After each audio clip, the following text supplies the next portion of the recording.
No. Hi friends, welcome to the School of Rockstars. So today we are going to meet Posh Notions. So I met her in person in Cleveland.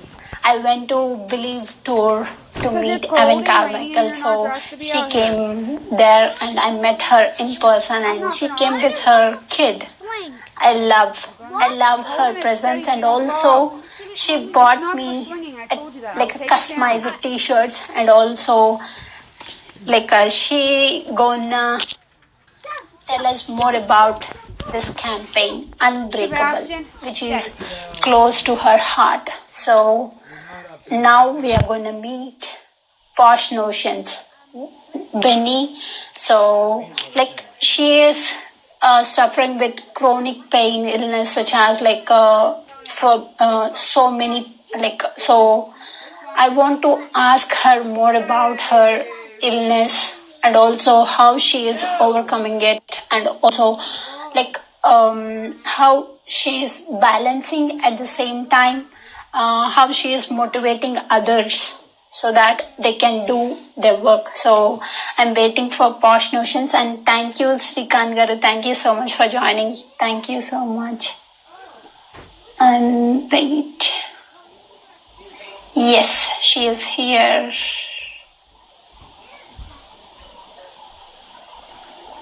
I'm gonna wait. So I'm excited to know her story, why she started this t-shirt, like a customized t-shirt printing, and what made her to start all these things. So, oh, I don't know. It got disconnected. Wait, let me try again. You don't want to sit with me? Yeah. Steal my pillow? Yes. Oh, I don't know. It's like, wait.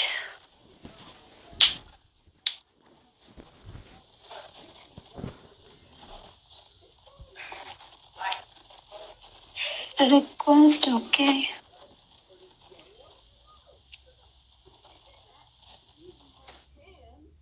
So I'm waiting for Posh Notions. I don't know what's happening. I can't add her. It is saying there is some technical issue going on. Oh, no. Unable to join. It says unable to join. Sorry guys, wait. I need to check. Take it to go. I'm trying one more time. I tried adding to this, but it says unable to join. So let me try one more time. Okay. Scrunch your noggin. Hello. Yeah. Hi. Hey. All right, I'm gonna stick you on the tripod. Yes. Okay. Can you see me? Okay. Yes. Make sure that I had this all adjusted for in the house, so hopefully it's good. How are you? I'm good. How are you? How is your kid? One went back to school today, and the other one has an earache.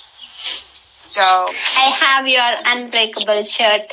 I see. I'm outside because the lighting is better out here for the most part. But there's no coverage on the porch right now. It's in my face. I'm so happy to see that it fits. And is it comfy? Yes, it's like very comfortable and it's like lightweight also. So I feel very comfortable and I use this t-shirt when I'm making videos, YouTube videos. Oh, that's awesome. I'm going to have to check those out. Yeah, I actually have my hoodie on today for our live. So I haven't actually released the line yet. I'm still working on content and planning to do a soft launch. I guess they call it May 1st. and then I'm going to put some of the pieces out there and let people take a vote, and then to determine what the first few pieces that will actually launch, probably the middle of May. They'll be available to the public because I'm actually trying to collect some stories from some other people to get that other people's stories, unbreakable stories, I'm calling them. So.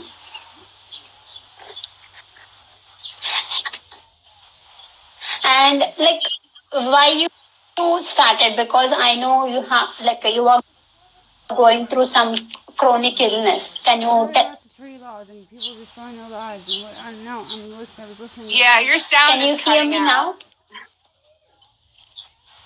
It's like cutting in and out.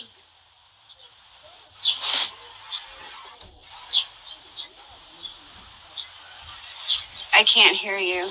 Oh, okay. Like,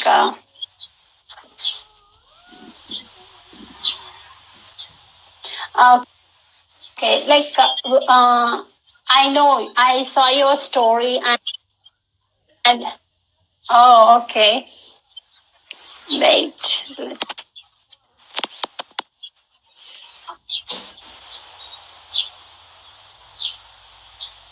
No, it sounds like a connection issue because you're cutting in and out.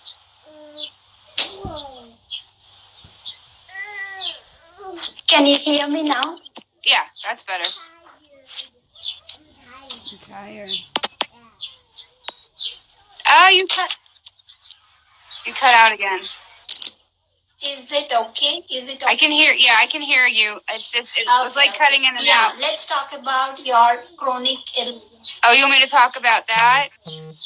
My illness. So, so about 7.5, almost 8 years ago, I got really sick. All of a sudden, I spent 16 days in the hospital. Part of it, I was paralyzed, and I was actually diagnosed in the hospital with something called Guillain-Barré syndrome. So I was paralyzed for a few days, and then I was given some super strong medication and some other things, and then had to go through rehab in the hospital, and they eventually sent me home. About 6 months later, my symptoms hadn't resolved yet. So I went through several different doctors and blah, blah, blah. And eventually they told me I had fibromyalgia. And then I got pregnant with my 6-year-old. And about 3 months after he was born, I was told I had rheumatoid arthritis and then a bunch of other things. So I was unable to work. When I came home from the hospital, I tried to go back to work. I was working from home, and it was just a disaster. I had some brain damage. I couldn't concentrate. I was an accountant. So, and literally in a matter of like minutes, like my career was gone. My family life changed. My independence was mostly gone. And it was really, really hard. It was hardest because I was told that I would make a full recovery, and then after 6 months, told that I was not going to recover.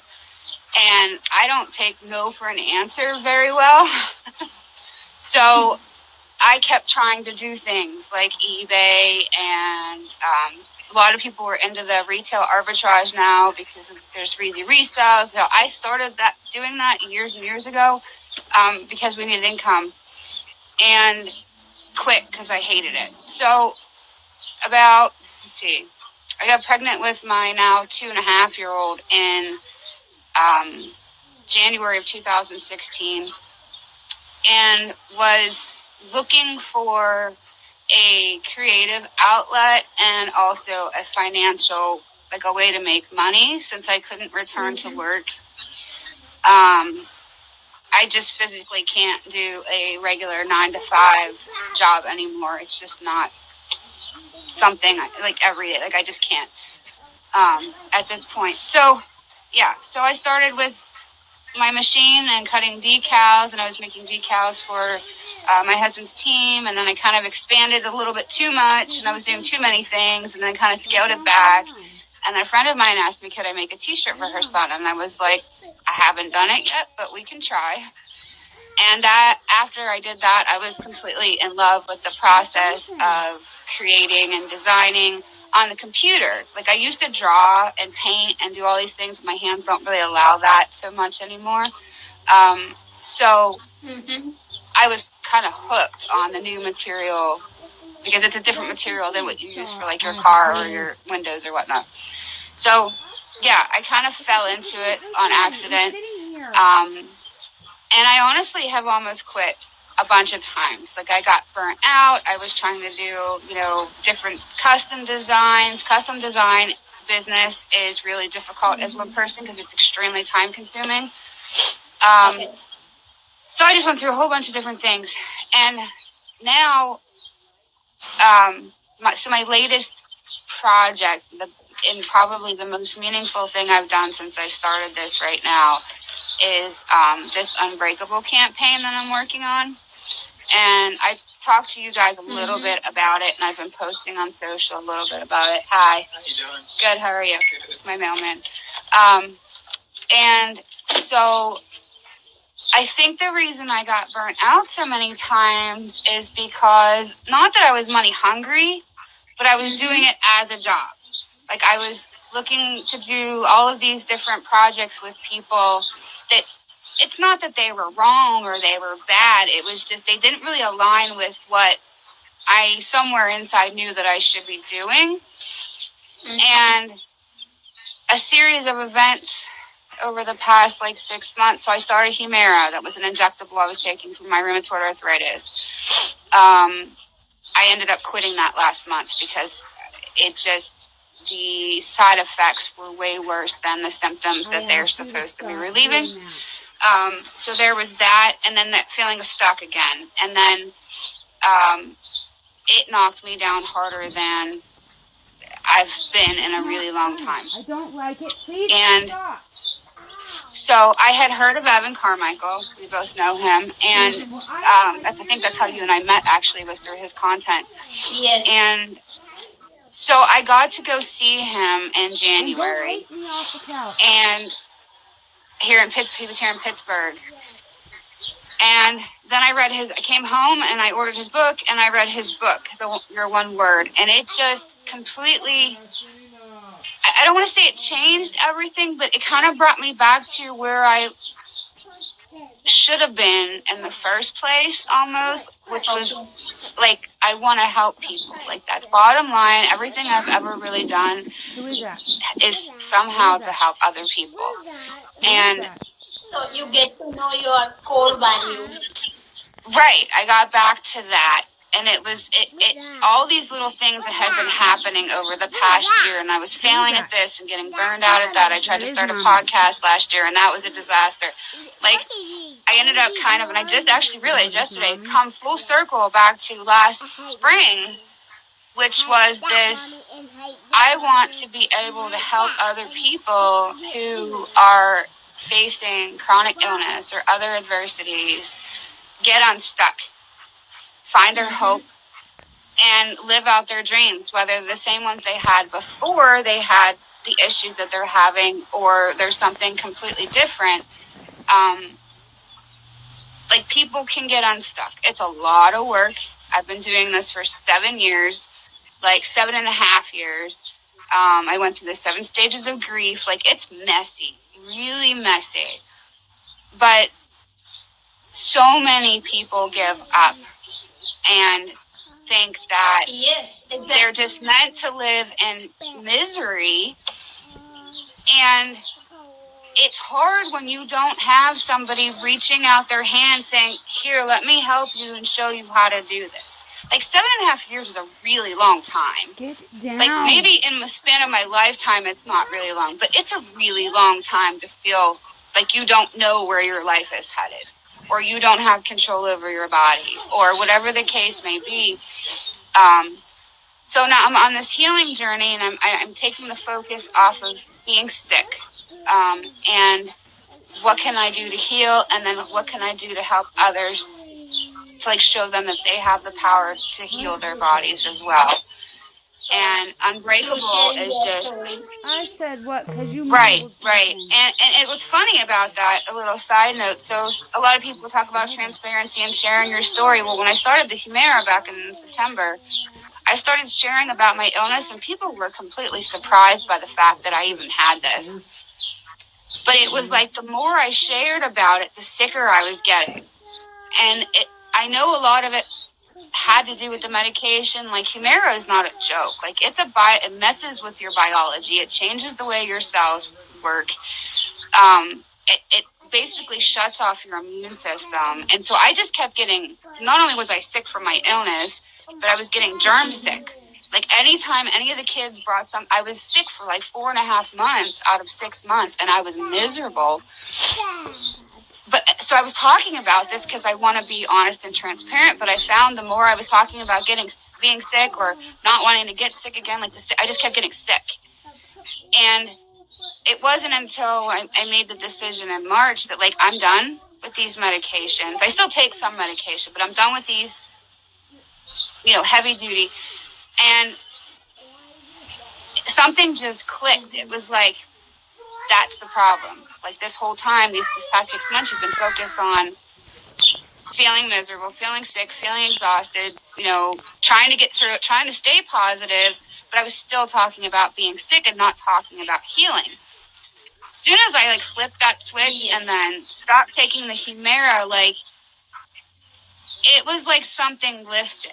Like I truly believe that medication was not for me, but I think it was not for me because I have a bigger purpose, which is to show people that although I believe medication has a place, and that it's necessary in some instances, that I truly believe I made myself sick, and I know a lot of people don't want to hear that. And it's not a guilt thing; it's just a reality thing. Whatever I was doing right before I got sick was my body was like, nope, we're done, and shut me down. I literally had a physical nervous breakdown, and so that, and then everything else that I have been through, I'm still here. I'm still alive. I'm still on the planet. I'm still raising kids. I'm still sharing messages. And I really feel like there's a... Huh?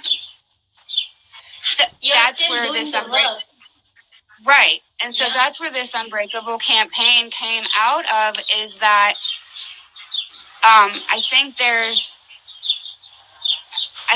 a lot of awareness for chronic illness out there, and I know a lot of people are pushing to bring more awareness to different chronic illnesses. And while I think that's okay, the thing that I think that is not okay is that nobody is focusing on the healing aspect of it. And I feel that it's really dangerous to continue focusing on how sick you are, because you're not going to ever be anything else but sick.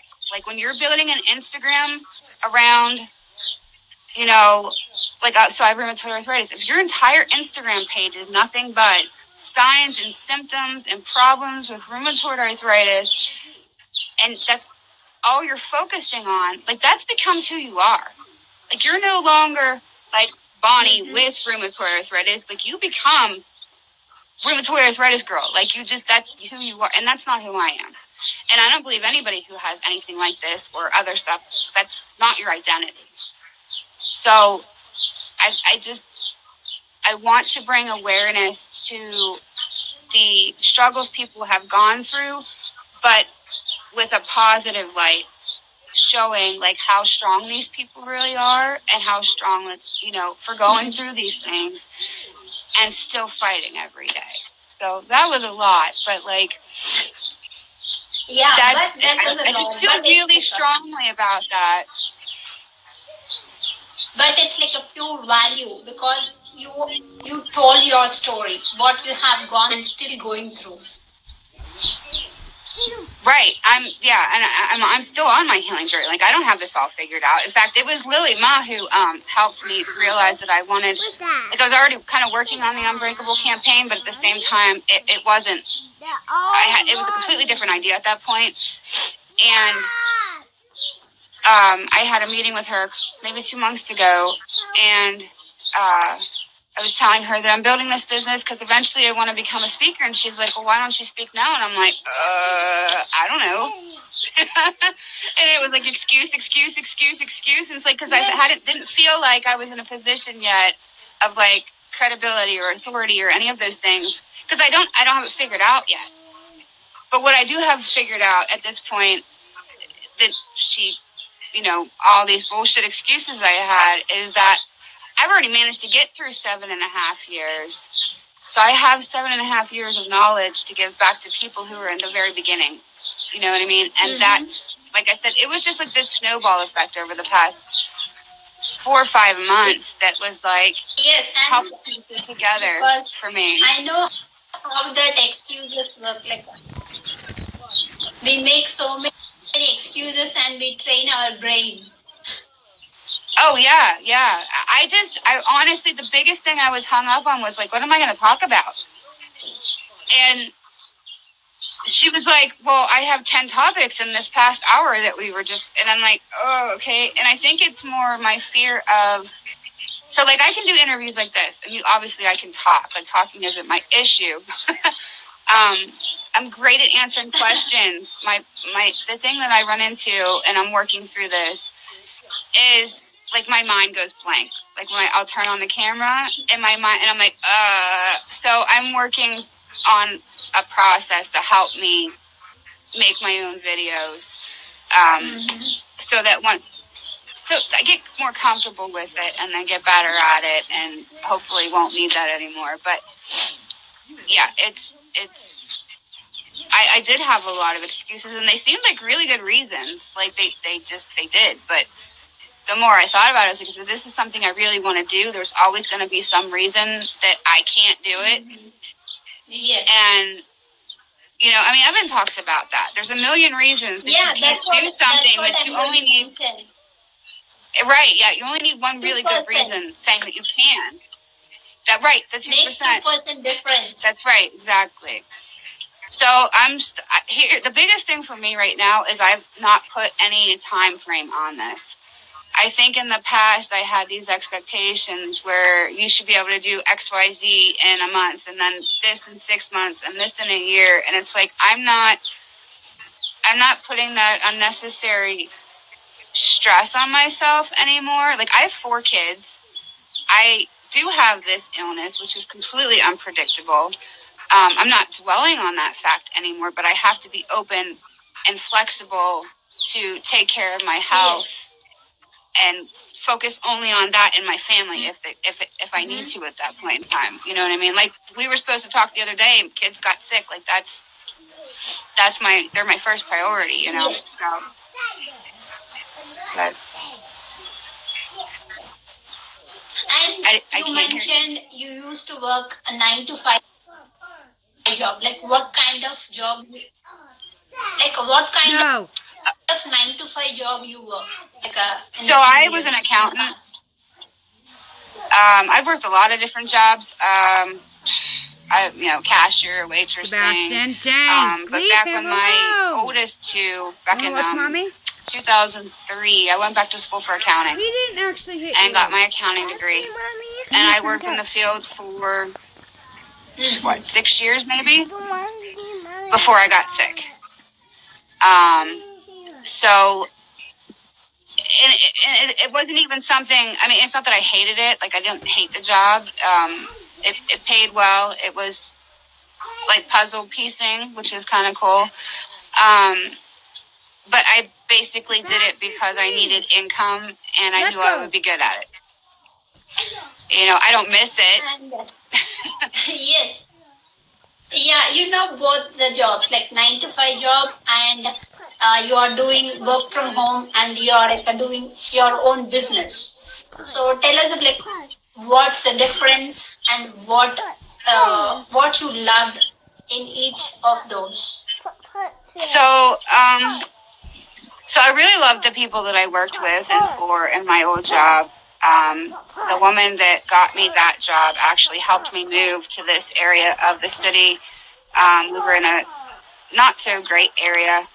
And accounting is like finite. Like, you know what answer you should be getting, and if you're not getting that answer, something's wrong and you need to go back and rework what you were doing. So that, to me, I think, like, I have like a 30-year history of depression and anxiety and OCD and all of these other things that we can talk about another time. But for me, it was, I think, the organization of it. Like, accounting is more organization than it is actual math. Like, you don't have to know how to do math. There's calculators and computers to do that part. You have to know what has to go where. But because there was always an answer, I think is what really, those were birds. There was always a right and a wrong answer. Do you know what I mean? Like, it was always, and it was about that control. Find it nice. Right.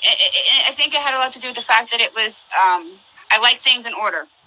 Like, I'm way better with that now. Like, I don't really have an issue with that so much as I used to. Getting sick was actually one thing that helped completely wipe out my OCD. Like, you can't be OCD when you can't get off the couch. Like, there's just not possible. But it was structured, but I didn't, it was somewhat stressful, especially during tax season. And my kids were in daycare when they weren't in school. And there was no flexibility. Like, I got up every morning. Now, while I liked the routine because it was, predictable, if kids got sick or something happened, like, I missed a day of work. Like, there was no going in at 9 o'clock at night and making up my hours. Whereas now, I make my own schedule. I'm 100% in control of what I'm doing. If I want to work more 1 month, then I can. If I want to take some time off this summer, I can. And honestly, probably the biggest thing, besides being able to stay home with my kids and raise my own kids now, is just the purpose behind it, the whole thing. That's my husband. It's RJ. So, like, I didn't have a purpose when I was an accountant except to get people's books straight. You know what I mean? Like, yes, it was important to them. It was a very important function to have, but I didn't have any bigger purpose. You know what I mean? Like, I didn't come home from work and do more accounting work because I was trying to help more people or anything like that. There was no, it was, you went to work, you did your work, you came home, then you did your family stuff. And now that's another big thing is I can integrate. Like, Lily's helping me be okay with, like, half-naked toddlers running through my videos because it's just going to happen. Like, I'm never going to be able to make a video this summer that's not going to have some kind of background something in it. Like, it's just not. It's either they're part of it somehow or I don't do video. Do you need help? So, yeah, I would say the one thing that I didn't like, we talked about with my 9 to 5, but with the entrepreneurship is the fact that you're your own boss and that nobody's telling you what to do. So a lot of the times you're stuck trying to figure things out and you're like there's not a boss putting a list on your desk or sending you emails saying you need to do this, this, this, and this today, or, sales tax is due on the 15th, or there's none of that. Like, that is probably one of the hardest things about being an entrepreneur is you have 8 billion options of what you can do when you wake up in the morning. Figuring out which ones are the most important for what you're trying to achieve without paying somebody tens of thousands of dollars to tell you, like, that is really hard. And, like, I don't mind failing. I don't mind having. Is really important. Right. It's figuring out.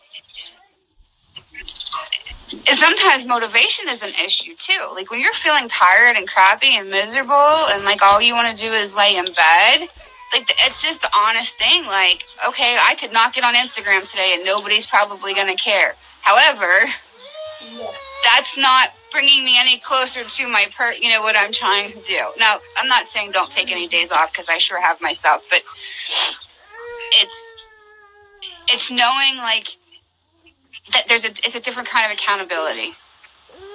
And it's really scary when you're jumping into a project like this. Like, I want to write a book and I want to get into speaking, because it's going from having nobody really expecting you to do anything to committing to speaking events and a video schedule and, having things done by a deadline again. I mean, that's really scary for somebody like me who a lot of the times feels like I can't meet a deadline because I've had 3 days off sick or whatever the case may be, So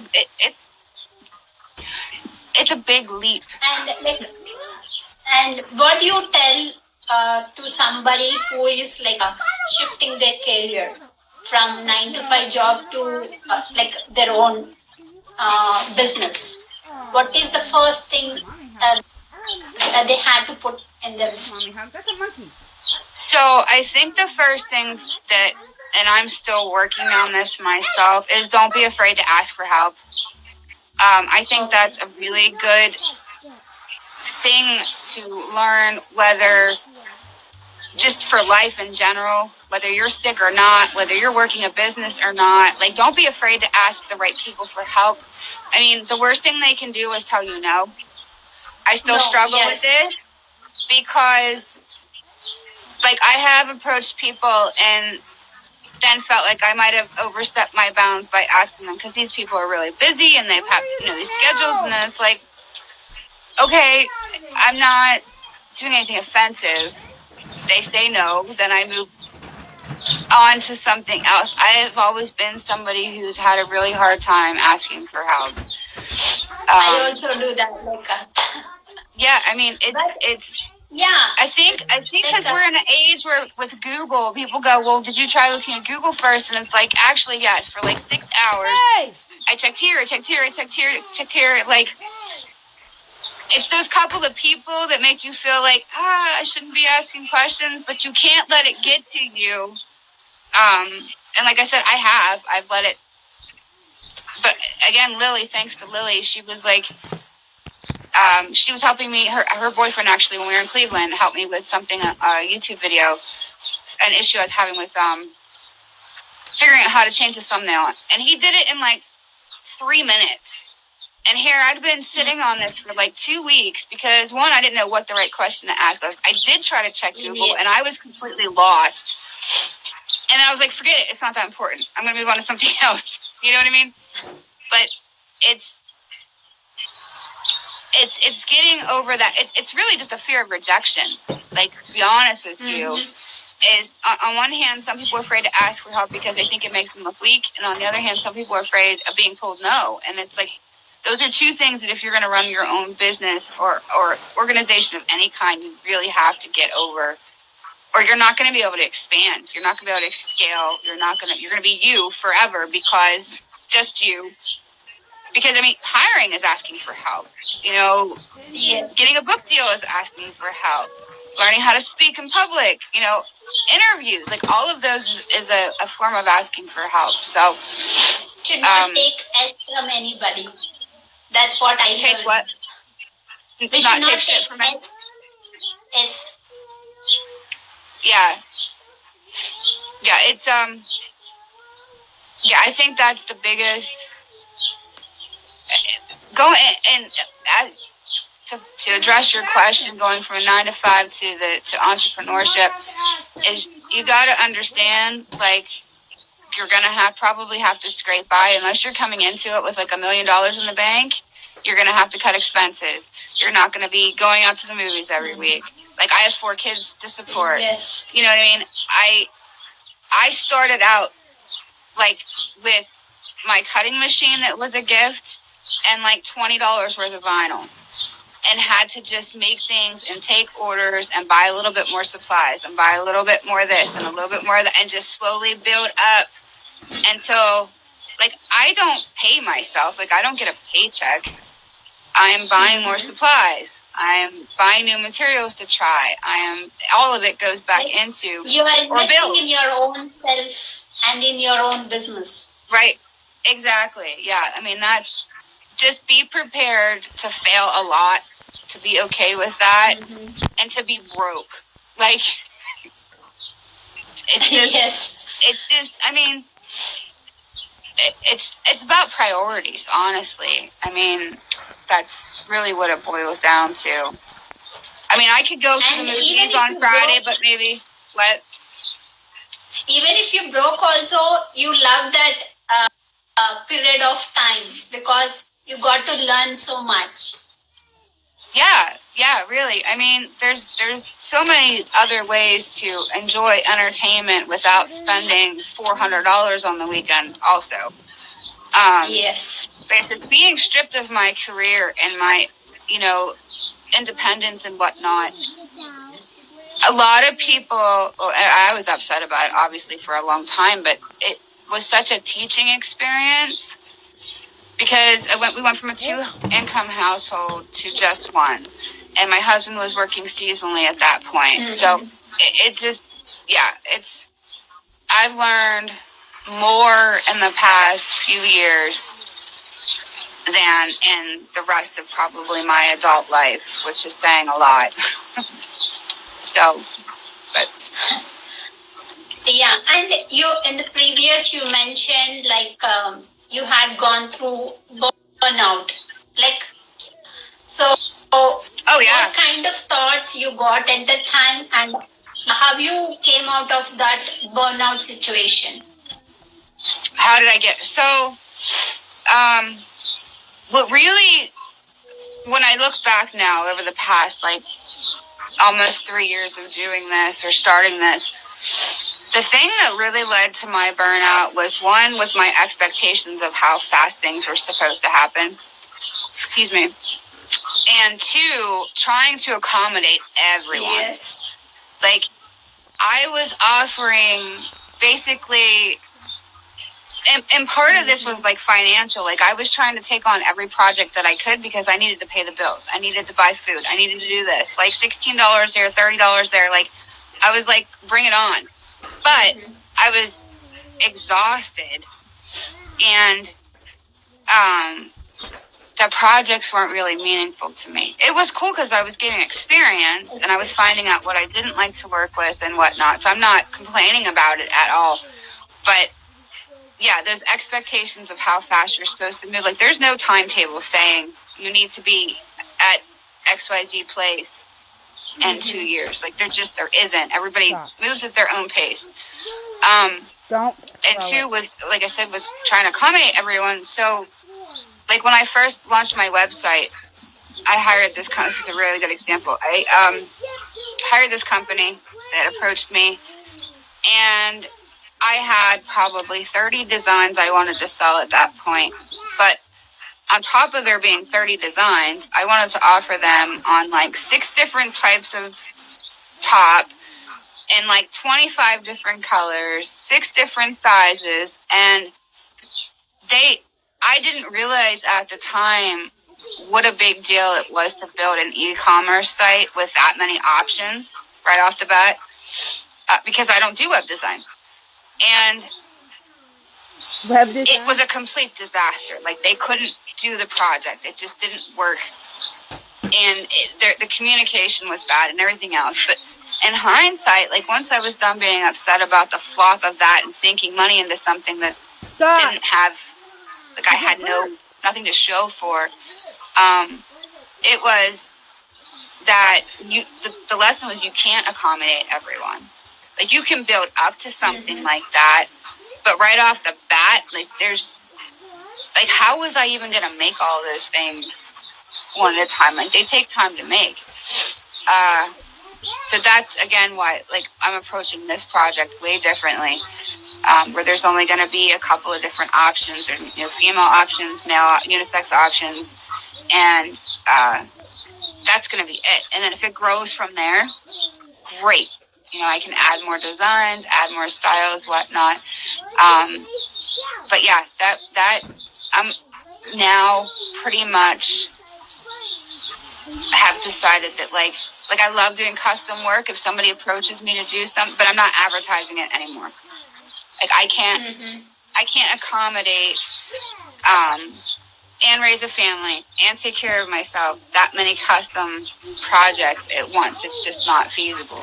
So I did. Can you do it the other way, Awesome. please? And like, why you named your company or your business as Posh Notions? What is the reason behind it?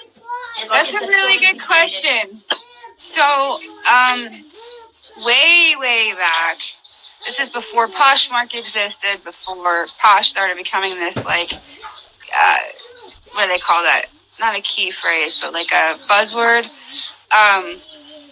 I was selling on eBay, like I told you, I was doing resale on eBay, and initially the store was just like my old email address, and then I was trying to figure out a way to describe the types of things I was selling, and the store's name ended up being Posh Nation.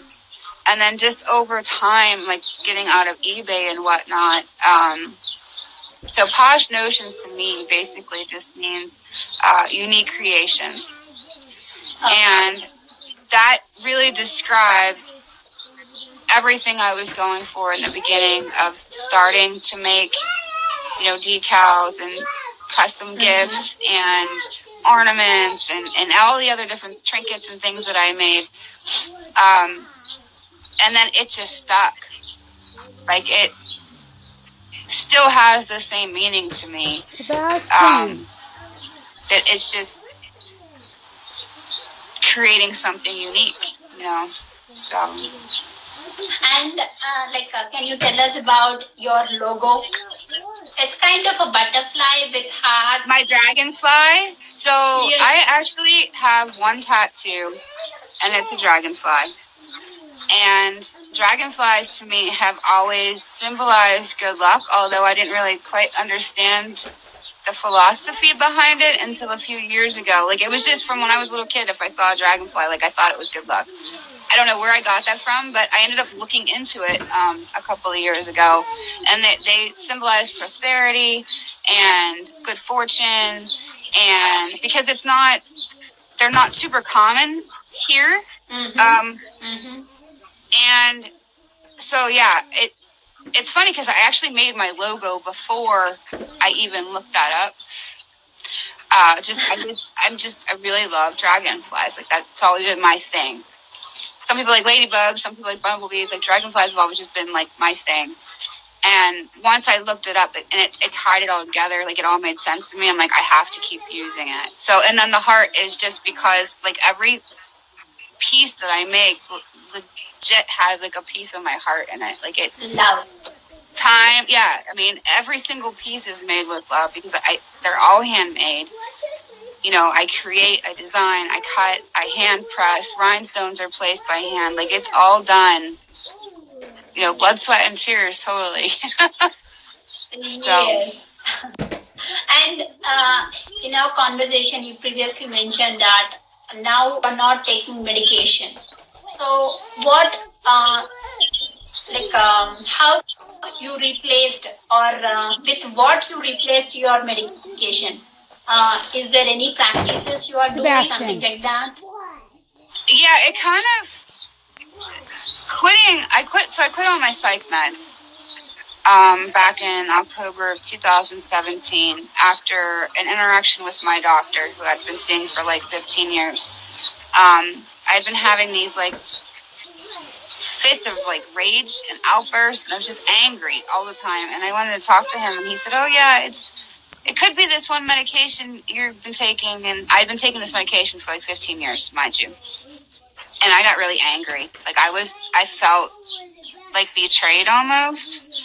Like I had been going in there every couple of months telling him about my issues and blah, blah, blah. And he never said anything about this medication. And this wasn't the first time I was being treated for depression and anxiety. I was taking medicine for, this and then because of irritability. Like I was taking a lot of different medications. And it was right around that time that I met my friend, now one of my best friends, Lauren, and she introduced me to EFT tapping. And I kind of brushed it off at first. Oh, hi, Jennifer Lily. joined up on We were time. just talking about you. So, yeah, Yes. it was around that time she introduced me to EFT tapping, and I did it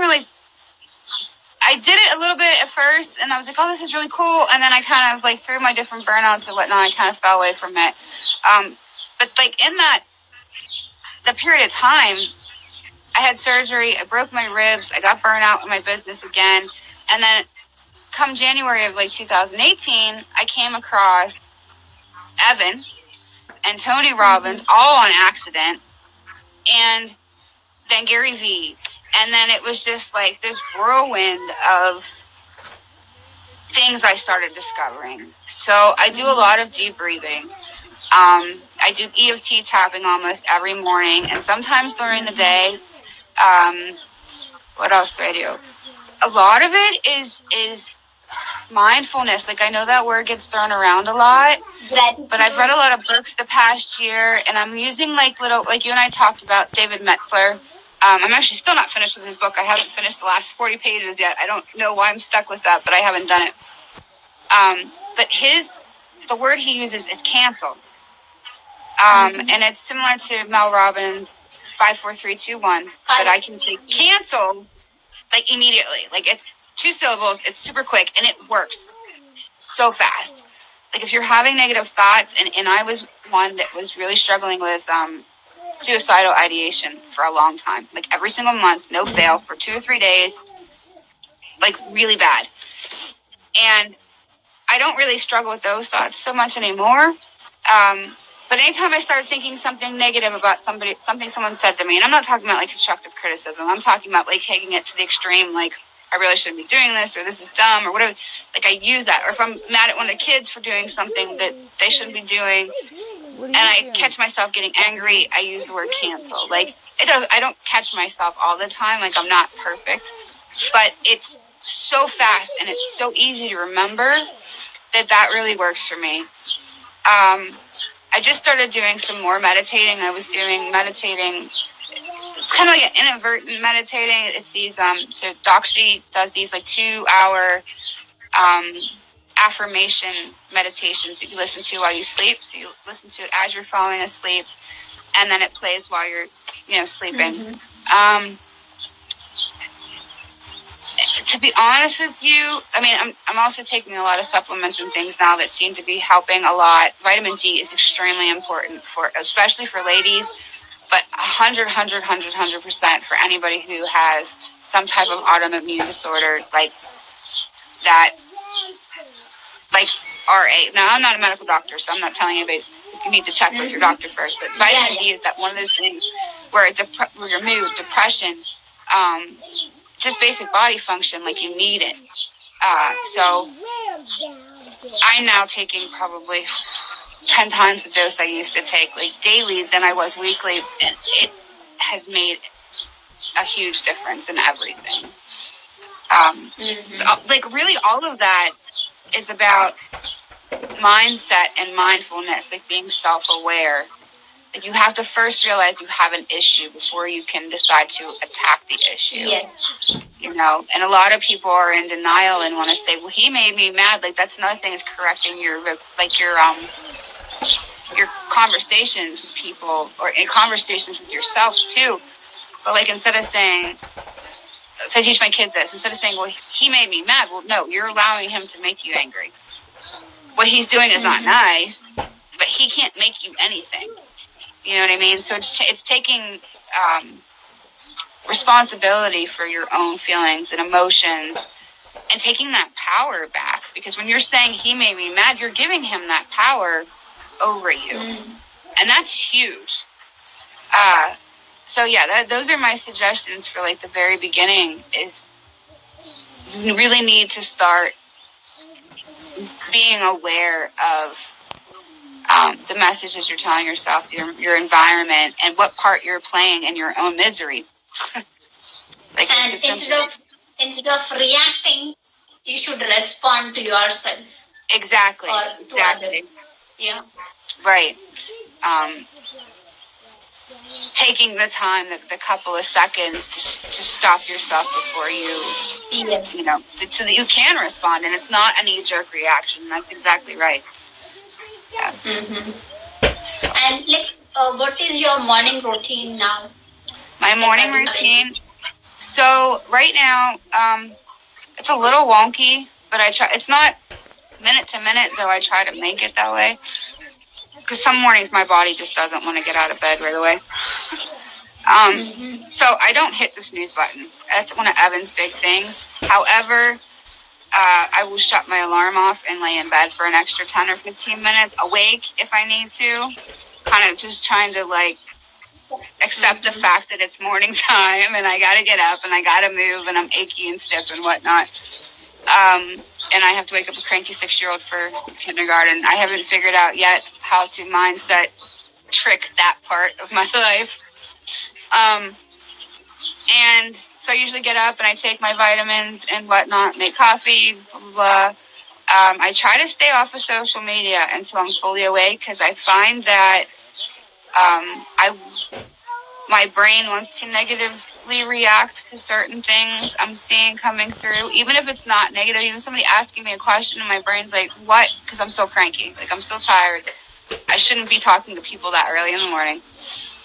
And then I try to do some of my EFT tapping before I wake my son up at 7:15 to get him ready for school. Sometimes that happens, sometimes it doesn't. Like I said, I have 4 kids, so schedule changes happen frequently. And so I usually get him up, get him ready for school and whatnot, and then take him to the bus stop. And when I get home, between like 8:15, 8:30, I'll do the rest of my EFT tapping or start it for the day. And then I also do yoga or stretching and a strength training workout, depending on how I'm feeling. And then the next couple hours is kind of loosely structured. So like my 2.5-year-old usually gets up at some point between 8 and 9. So I do what I need to do with him, and sometimes I'll throw an hour of like housework in there. If he's really content, I'll try to work on something like business wise while I can. And then so we have lunch, and he goes down for a nap, and that's when I actually get to work. That's why we're doing this interview at 1:30, because he doesn't nap until 1 o'clock. And I literally have 2 hours from 1 till 3 when I have to pick Jameson up. That's mine. That's mostly interrupted because I still have another teenager running around when he decides to pop his head in. So. And like, you push yourself when you feel low? So it really depends on, I guess the first thing would be identifying why I'm feeling like that. If it's like a physical, Lex, go around this way. Go around the table. No, I'm gonna walk right in front of it. Okay, fine. Walk right in front of it. Well, there's mud right there. That's my daughter. This is RJ. Say hi. You met her. No, yes, you did. At Evan's thing. She says hi. So the first thing I think for me is identifying why. Like if I am,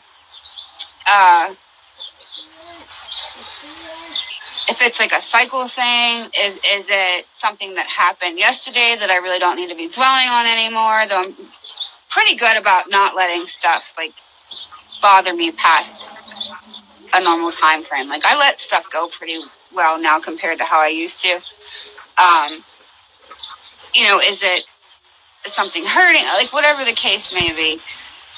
And then tackle it from that angle. So like if it's a cycle thing, sometimes I'll give myself a day to just chill out and stay off social and, have little interaction. If I think it's something where I need to get out and be around people, then I'll go take a walk or whatever the case may be. Lock the gate, Jason. Sometimes you need to push and sometimes you need to pull back. Are you pooping And your pants? I learned a lot of that raising my oldest, who's on the spectrum, is there were days where, like, I took no shit and you're going to school and you're doing this and that and the other. And then there were other days that it was such a struggle for him. I had to be gentle with him and say, okay, I see that you're trying and this is just not happening today. So again, it goes back to self-awareness. Now, if I really am just like feeling lazy. Like honestly, this sounds crazy to a lot of people. Like I'll work out. Like I will get off the couch. I will start with my stretches. I will start doing the yoga. And it seems like, or vacuuming. I don't know why vacuuming. I think because it's so much motion. Like it gets me like moving and out of that little bit of funk. And it gets something accomplished at the same time. So I'm like, yay, the floor is clean. So let's go do. And then I kind of just, it's really just building momentum. And I know, like you're familiar with a lot of Evan's phrases, but everything's energy. So if you're sitting stagnant, then you're feeling stagnant. But if you can get yourself moving and start moving the energy is going to start moving with you. And you're going to keep building that and building that and building that, and pretty soon you're not thinking about the fact that you were miserable an hour ago. You're just doing your stuff. So I think thinking about everything as energy is a really good way to kind of get yourself out of a funk. Like nobody's gonna pull you out of that. That's your job. So yeah, music is another good thing. You know what I mean? Like I'm feeling really crappy. These are all the questions that I have. Okay.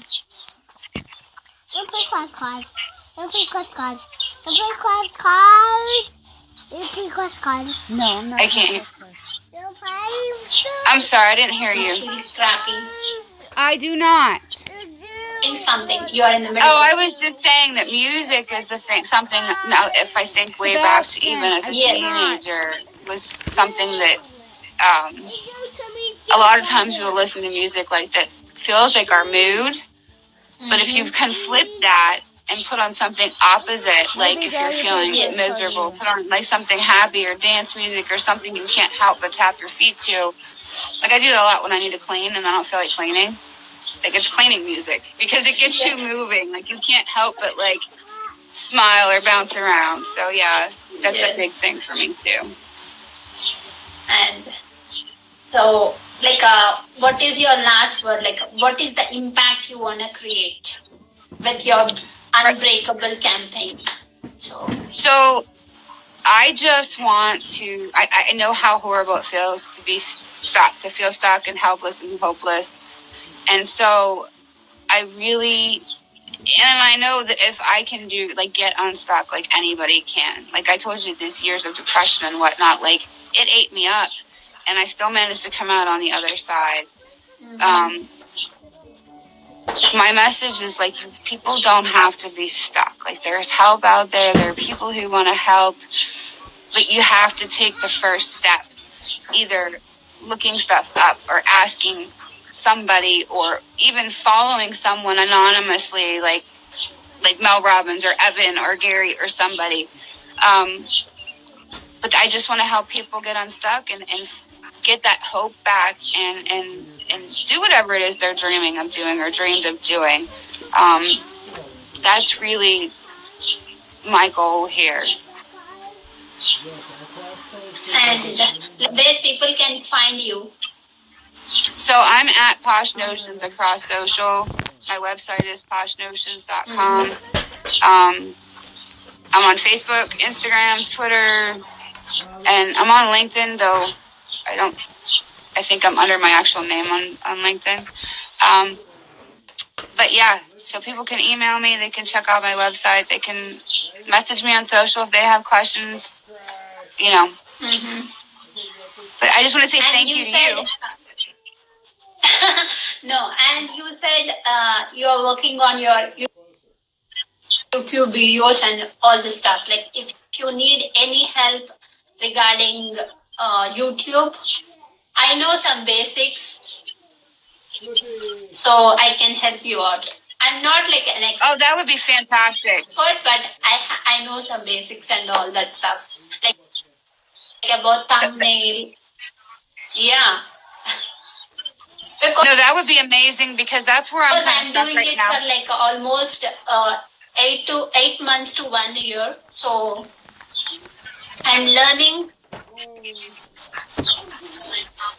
Yeah, I would totally appreciate that because that's where I'm stuck right now with some of the basics. Is like I didn't even know how to upload a video when I first started. I'm like, okay, cool.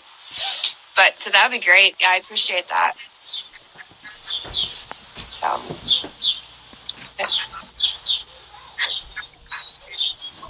You want my Pepsi one?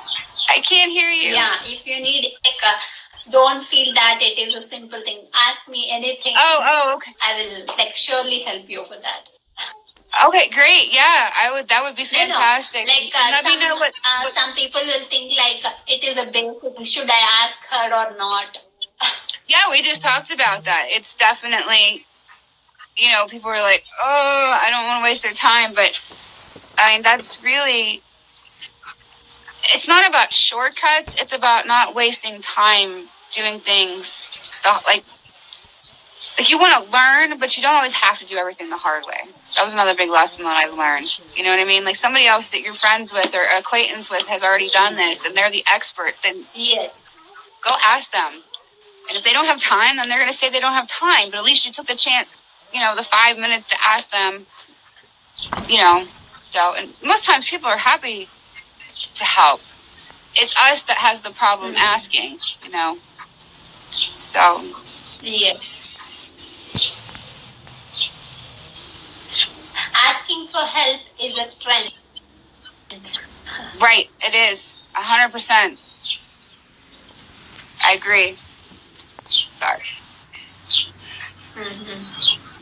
And thank you. So anything to say? I want your feedback on our conversation.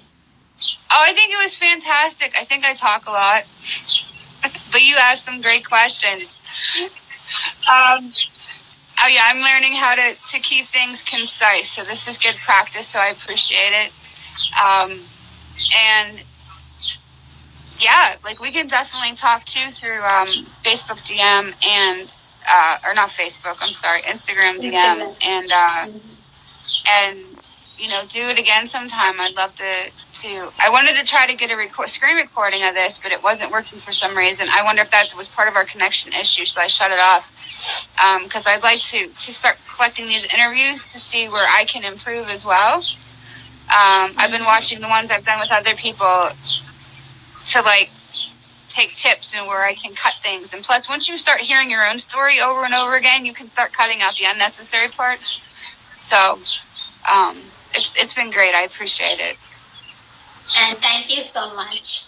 Thank you. You're welcome. You're welcome anytime. Yes. I'll talk to you later. Happy weekend. You too. Yes, Thank you. Thank you. All right. Bye-bye. Bye.